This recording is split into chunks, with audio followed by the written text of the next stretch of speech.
Friends, welcome to our ready exam YouTube channel. आज के video में हम हिंदी भाषा के महत्वपूर्ण प्रश्न लेकर आए हैं जो लगातार आपके एग्ज़ाम पर बार बार पूछे जाते हैं। पुलिस, लेखपाल, वीडियो के एग्ज़ाम में यह प्रश्न बार बार पूछे जाते हैं। तो आप इस वीडियो के लास्ट तक बने रहिए और सारे प्रश्नों को ध्यानपूर्वक देखिए। आइए वीडियो आज का स्टार्ट करते हैं। पहला क्वेश्चन है, वह छोटी से छोटी ध्वनि जिसके टुकड़े नहीं हो सकते उसे क्या कहते हैं? तो उसे दोस्त वर्ण कहते हैं, जिसके और टुकड़े नहीं किए जा सकते।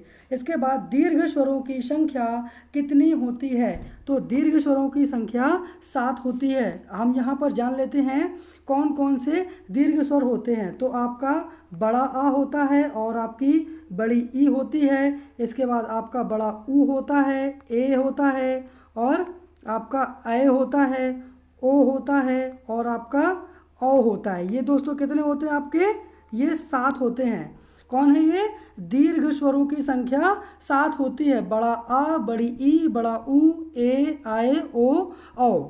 एक इसके बाद अगला प्रश्न है आपका, जिन वर्णों के उच्चारण में वर्णों की सहायता की आवश्यकता नहीं होती उन्हें क्या कहते हैं? तो उन्हें स्वर कहते हैं। स्वर जो होते हैं वो स्वतंत्र रूप पर बोले जाते हैं, इन पर किसी और की आवश्यकता नहीं होती। इसके बाद अगला प्रश्न है, किसी स्वर के उच्चारण में लगने वाले समय को क्या कहते हैं? तो मात्रा। क्या कहते हैं दोस्तों? मात्रा। भाषा की सबसे छोटी इकाई क्या है? तो वर्ण। क्या है भाषा की सबसे छोटी इकाई? वर्ण। हिंदी वर्णमाला में स्वरों की कुल संख्या कितनी है? तो 11। कितनी है स्वरों की कुल संख्या? 11। इसके बाद अगला प्रश्न है, हिंदी वर्णमाला में मूल व्यंजनों की संख्या कितनी है? तो 33। मूल व्यंजनों की संख्या कितनी है आपकी? 33। इसके बाद अगला प्रश्न है, हिंदी में मूलतः वर्णों की संख्या कितनी है? तो 52। हिंदी में जो है 52 है। कितने हैं? 52। ये 52 जो है स्वर और व्यंजन को मिलाकर है। किसको है? स्वर और व्यंजन को मिलाकर। इसके बाद शा, सा, शा, हा कौन से व्यंजन कहलाते हैं? तो ये आपके संघर्षी ऊष्म व्यंजन कहलाते हैं। क्या कहलाते हैं? संघर्षी ऊष्म व्यंजन। इसके बाद अगला प्रश्न है, जिन स्वरों के उच्चारण में कम समय लगता है उन्हें क्या कहते हैं? तो ह्रस्व स्वर। क्या बोलते हैं फ्रेंड्स? उन्हें हम ह्रस्व स्वर बोलते हैं, जिनके उच्चारण पर कम समय लगता है। हिंदी में व्यंजनों को कितने वर्ग में बांटा गया है? तो दोस्तों 5 वर्गों में बांटा गया है। कौन कौन से 5 वर्ग हैं आपके? का, च, क, च, ट, त और ये पा। कौन से हैं? क, च, ट, त और ये पा।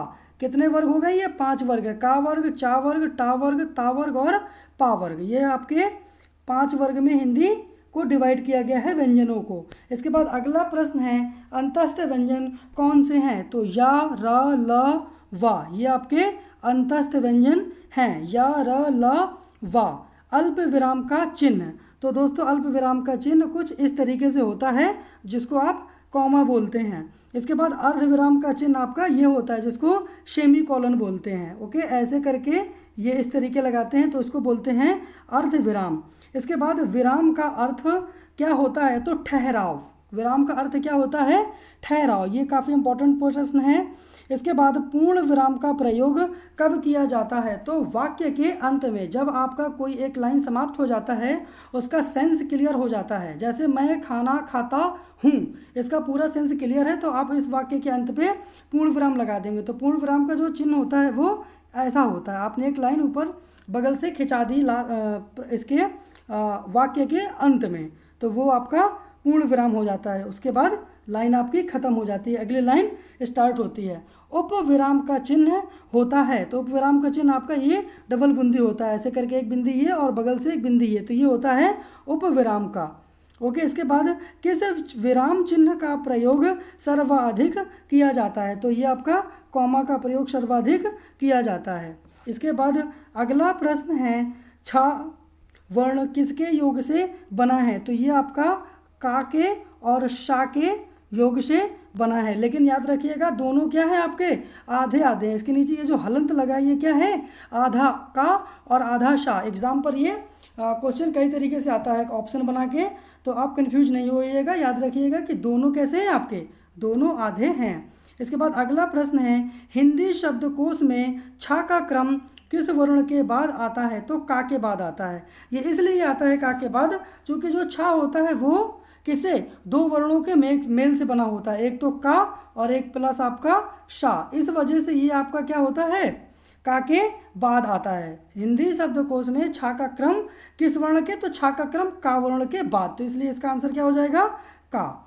उम्मीद है आपको वीडियो समझ में आ रही होगी। इसके बाद या, रा, ला, वा किस प्रकार के व्यंजन है? तो अंतस्थ व्यंजन है। कैसे व्यंजन है ये? अंतस्थ व्यंजन है। इसके बाद महाप्राण का क्या अर्थ होता है? तो जिसके उच्चारण में सांस लेने में समय अधिक लगे हम उसे महाप्राण वर्ण कहते हैं। इसके बाद अगला प्रश्न है, हिंदी वर्णमाला में संयुक्ताक्षर व्यंजन कितने हैं? तो 4 होते हैं। संयुक्ताक्षर व्यंजन कितने होते हैं? 4। कौन कौन से होते हैं? तो एक आपका होता है छा।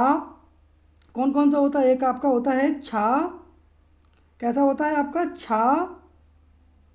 इसके बाद होता है आपका त्रा, और इसके बाद होता है आपका ये ज्ञा, और इसके बाद ये होता है आपका श्रा। ये 4 जो होते हैं ये संयुक्ताक्षर होते हैं। इसके बाद अगला प्रश्न है, हिंदी में मूल स्वरों की संख्या कितनी होती है? तो 11 होती है। हिंदी में मूल स्वरों की संख्या 11 होती है। इसके बाद अगला प्रश्न है, हिंदी वर्णमाला में आगत वर्ण कितने हैं? तो 2, जा और ये फा। कितने हैं? जा और ये फा। ये होता है दोस्तों जा, और यहाँ पर जब बिंदी लग जाती है तो इसका उच्चारण निकलता है जा, ठीक है। और ऐसे ही ये होता है फा, और यहाँ पर लग जाता है तो होता है फा। ओके। इसके बाद अगला आपका प्रश्न है, परंपरागत स्वर कौन से होते हैं? तो परंपरागत स्वर आपका छोटा आ, बड़ा आ, छोटी ई, बड़ी ई, छोटा ऊ, बड़ा ऊ, ऋषि ऋषि, ए, आए, ओ, औ। ये सब सारे क्या होते हैं? परंपरागत स्वर होते हैं। ये काफ़ी इंपॉर्टेंट प्रश्न है। इसके बाद हिंदी वर्णमाला को और किस नाम से जानते हैं? तो देवनागरी वर्णमाला या फिर नागरी वर्णमाला। ये काफ़ी इंपॉर्टेंट प्रश्न है दोस्तों। आपके जो बीए का एग्ज़ाम होता है तो उस पर भी ये प्रश्न इस तरीके के बार बार पूछे जाते हैं, तो आप बीए के पर्पज़ से भी यह वीडियो को पूरा लास्ट तक देख सकते हैं, और उम्मीद है कि बीए के एग्ज़ाम भी आने ही वाले हैं। इसके बाद अगला प्रश्न है, टा वर्ग से संबंधित व्यंजन बताइए। तो ये आपका अड़ा है। क्या है? अड़ा। टा वर्ग आपको पता ही है, टा, ठा, डा, ढा, अड़ा, इसलिए लास्ट में अड़ा आ रहा है। अगर आपका टा के बाद टा, ठा, डा, ढा इनमें से भी होता तो ये भी क्या है? टा वर्ग से संबंधित व्यंजन ही है। इसके बाद अगला प्रश्न है, हिंदी की बा ध्वनि है? तो ओष्ठ्य ध्वनि। कैसे है आपकी? ओष्ठ्य ध्वनि है। इसके बाद अगला प्रश्न है, शा ध्वनि का उच्चारण स्थान? तो तालव्य। क्या है? शा, तो तालव्य है शा। व्यवस्थित वर्ण समूह को क्या कहते हैं? तो वर्णमाला, यानी कि व्यवस्थित वर्ण समूह को वर्णमाला कहते हैं। इसके बाद ए वर्ण क्या कहलाते हैं? तो कंठ्य तालव्य। क्या कहलाते हैं? कंठ्य तालव्य। इसके बाद अगला प्रश्न है, ज्ञा वर्ण किन वर्णों के संयोग से बना है? तो जा और इया के संयोग से आपका ज्ञा वर्ण बना हुआ है। इसके बाद का, गा, जा, फा ध्वनियाँ किस भाषा की हैं? तो अरबी फारसी भाषा की हैं। किसके हैं? अरबी फारसी। इसके बाद अगला प्रश्न है, वावेल को हिंदी में क्या कहते हैं? तो स्वर। वावेल को हिंदी में क्या बोलते हैं दोस्तों? स्वर बोलते हैं। वावेल को हिंदी में स्वर बोलते हैं। इसके बाद अगला प्रश्न है, हंस पद का चिन्ह क्या होता है? तो ये आपका हंस पद का चिन्ह होता है इस तरीके का। इसके बाद विवरण चिन्ह कौन सा होता है? तो ये आपका बिंदी लगा दी और एक बिंदी है, इस तरीके का जो चिन्ह होगा ये कैसा होगा? आपका विवरण चिन्ह होगा। इसके बाद तुल्यता सूचक चिन्ह कौन सा है? तो ये जो इक्वल का चिन्ह होता है यही तुल्यता सूचक चिन्ह होता है। संयोजक चिन्ह क्या होता है? तो ये संयोजक चिन्ह होता है आपका। इसके बाद अगला प्रश्न है, आश्चर्य चिन्ह क्या होता है? तो ये एक बिंदी, एक डंडा और नीचे बिंदी, इसको बोलते हैं आप आश्चर्य चिन्ह। अगला प्रश्न है, देवनागरी लिपि का विकास किस लिपि से माना जाता है? तो ब्राह्मी लिपि से। किस लिपि से माना जाता है? ब्राह्मी लिपि से। भारत की प्रथम देश भाषा कौन सी है? तो लौकिक संस्कृत। भारत की प्रथम देश भाषा कौन सी है? लौकिक संस्कृत। दोस्तों ये बहुत ही इंपॉर्टेंट प्रश्न है, आप इसको अच्छे से नोट करिएगा। ये 14 और ये 42 और 43 क्वेश्चन नंबर काफ़ी इम्पोर्टेंट है। इसके बाद अगला प्रश्न है, हिंदी को भारत की राजभाषा बनाने का निर्णय कब लिया गया?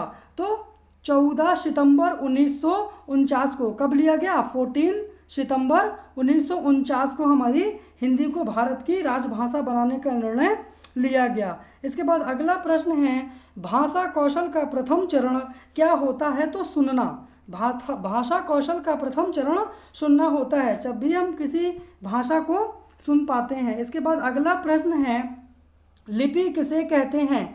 तो ध्वनियों को लिखने के लिए जिन चिन्हों का प्रयोग किया जाता है उसे लिपि कहते हैं। ये डेफिनेशन काफ़ी इंपॉर्टेंट है कि ध्वनि किसे कहते हैं, लिपि किसे कहते हैं? ध्वनियों को लिखने के लिए जिन चिन्हों का प्रयोग किया जाता है। चिन्ह आपके कौन से होंगे? जैसे का, खा, गा, घा, अंगा, छोटा आ, बड़ा आ, ये क्या है? आपकी देवनागरी लिपि के चिन्ह हैं। ओके।